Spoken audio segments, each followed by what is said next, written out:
Well, hello and welcome back. We're going to talk today about something that I know you're interested in, and that is saving time. We want to save time in every aspect of our lives, especially when we pause and give ourselves a couple of seconds to think about it. We want to save time in everything that we do. We want dinner prep to take less time than it used to. We want all of our computer processes to be warp speed, faster, stronger, with more memory, more efficient. We want to save 2.3 seconds here, 8.75 seconds here, and we obsess about saving time. So let's bring this idea into our spiritual practice, because there is a way where we can save significant time. And the question is, why delay? We're not talking here in A Course in Miracles about saving 2.3 or 8.75 seconds in some kind of computer systems process. That's not what we're talking about. We're talking about potentially saving thousands of years, many thousands of years, many, many lifetimes worth of effort, and the same forgiveness lessons turning up for you again and again until you forget. Now, you don't have to go in for the belief in rebirth, in the idea that one has one lifetime at a time and appears to be in a certain place at a certain time, and that lifetime ends, and then they appear to be in a certain place, another certain place, and another certain time, and then that lifetime ends. You actually don't have to believe that at all. There's a very interesting section in the manual for teachers about rebirth, reincarnation, right? We actually don't ever reincarnate because we've never incarnated in the first place. Who you are is not a physical body, so not one of us actually enters ever a physical body. Is the belief helpful to you? That's the question. And I love Jesus's approach to this. It's the sane approach. He asks, okay, is it helpful to you that you believe that there's more to it than just this one lifetime? Now, is it helpful for you to entertain the idea that we come back again and again until we get it right and wake up? If the belief is helpful to you, great. Give it over to the Holy Spirit for his purposes. And if that is not something that you go in for, that's absolutely fine. You don't have to. I invite you to just take this lifetime and ask yourself, would you rather awaken in God? Would you rather go home and realize you have always been at home and have that as a constant experience forever? Would you rather have that experience today or 40 years from now, or potentially miss out on it in this lifetime altogether? Do you want to save time? So the question about rebirth is it helpful to you? And even though we never actually enter a body in the first place, it can be extremely helpful to entertain the idea that there's more to life than just the life of this thing that we call a human body. Because there is more to it. So let's talk about saving time. Again, in every aspect of our lives in the world, we obsess over saving time. All of the media wants us to buy products that will supposedly help us save time. So let's take this idea of saving time and ask legitimately, how do we do it on the spiritual path? Well, happily, A Course in Miracles talks about this in a number of places. Right now, specifically, we're in Chapter 2, Part 5 of the text, and 5a, Special Principles of Miracle Workers, paragraphs 11 and 12. Exact. So how do we save time? Well, forgive the Son of God. True forgiveness. Accept atonement for yourself. Perform miracles. Offer the miracle to your brother. That's how we save time. How can we be sure that actually saves time? Paragraph 11, Jesus says that he himself will adjust space and time for us as we perform miracles. Anytime you see first-person language in the Course, Jesus is talking about himself. And so he says, I will adjust space and time for you. And this happens as we perform miracles, as we forgive the Son of God. Oh, yeah. Remember, when we do perform miracles, when we act according to the direction of our inner teacher and extend love, we're doing it with our inner teacher, and we've got help and assistance. And Jesus adjusts time for us. How does he do it? Well, what happens here is that when you forgive, remember, all we're in charge of here in the world is forgiving what appears to us in our experience, what appears on the screen. That's what we forgive. That's what we're in charge of. Our inner teacher does the rest, the deep inner healing, the adjusting of time and space. What happens is when you forgive, that is a forgiveness lesson that you no longer need. This can be a very helpful way to think of it, and I invite you to consider it, especially if you've not yet. It's a very helpful way to think about how this all works. Just forgive, forgive, forgive. When you do, that is a forgiveness lesson that you don't need. And you can bet, because we see it in our lifetimes, whether you're even a spiritual person according to yourself or not, and of course you are, because you're watching this, it doesn't really matter what you do or where you've been in life. We see this principle at work all of the time. And it's that we get the same things over and over as far as lessons, situations that happen to us that we're supposed to learn from, come up again and again and again, and sometimes with increasing volume, right, with increasing force, until we frickin' pay attention and figure it out. And you can run away from those lessons as often as you want. People do it in life. Sure, of course. We've all done that.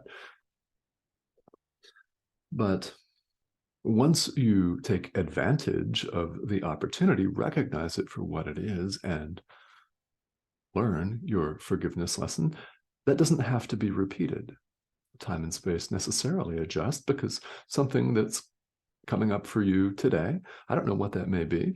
If you forgive and take advantage of this opportunity, then you don't have to learn that particular lesson again. So if it exists in the future for you, it is now gone because you have forgiven it right now.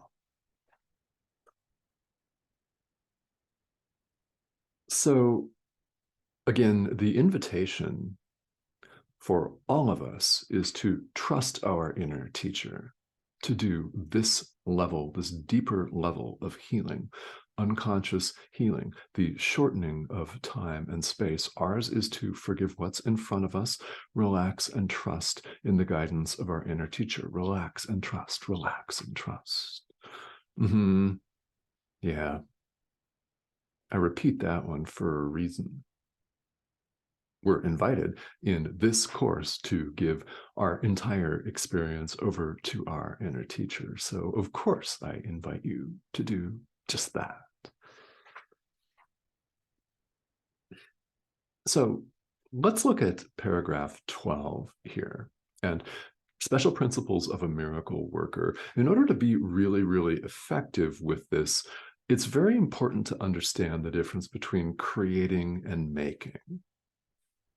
All right, so let's spend a couple of minutes on this. This is paragraph 12. And again, this is a very short paragraph here in chapter 2, part 5 of the text. But this is an idea that runs throughout A Course in Miracles. So no doubt you've seen it before. And if you haven't, you will most certainly see it again. And there is a distinction drawn that's important for us to understand. Now, I am on record multiple times as saying that the only way to really learn this course is to do it, and that is true. Mere intellectual understanding is not enough. It's not enough. It's not enough to know every single word and phrase and its location in this large book, right? It's not enough just to know everything intellectually. You've got to put it into practice, because that's how you discover for yourself. It's how we learn that the ideas that we've been studying are in fact true. There's no substitute for practice. There's no substitute for doing this. However, there are certain ideas that it's very helpful to understand. And this one is fortunately quite simple. There's a distinction between creation and making. So making something implies that we've done it with the ego, that we've identified with the ego, and we've crafted, we've molded, we've manipulated, we've fashioned something here in the world. Like our identity on social media. Let's use that for an example. Yeah, our social media persona is something that we make. It's a complete illusion. As we see, someone's Instagram profile may or may not have anything to do with what that person is really like. Rather, it's something that they want to show the world. That's a perfect example. In fact, we've made not just Instagram, but the entire world. This too. So making is done with the ego. Creating is what we naturally do as one with God. Love extends itself.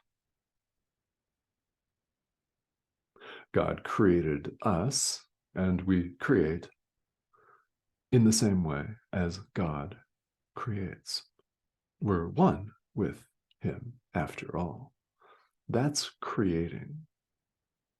Creating is spirit. It's the spontaneous extension of love. And making is what we do here in the world of illusion. So that's a simple way of putting it. But Jesus does emphasize here that it's very important for us to understand this. And of course, it's an idea that we'll come back to. So let's wrap up with this. Are you interested in saving time? And we say we are in the world, in every single possible arena. So I invite you to apply that to your spirituality. When you take advantage of a forgiveness lesson now and learn it completely now, you don't have to repeat it. It doesn't come up again. The more you do that, the shorter time will be for you until you wake up completely. That's what we're doing, is we're setting aside the ego. We're removing the barriers that we ourselves have erected to truth. We're not experiencing our oneness with God constantly, consistently, persistently, eternally, forever, because we've thrown these barriers up. So let us remove them one by one. True forgiveness of what's in front of you is how you do it. It's happening for you. All of what appears to be the bullshit in life is happening for you.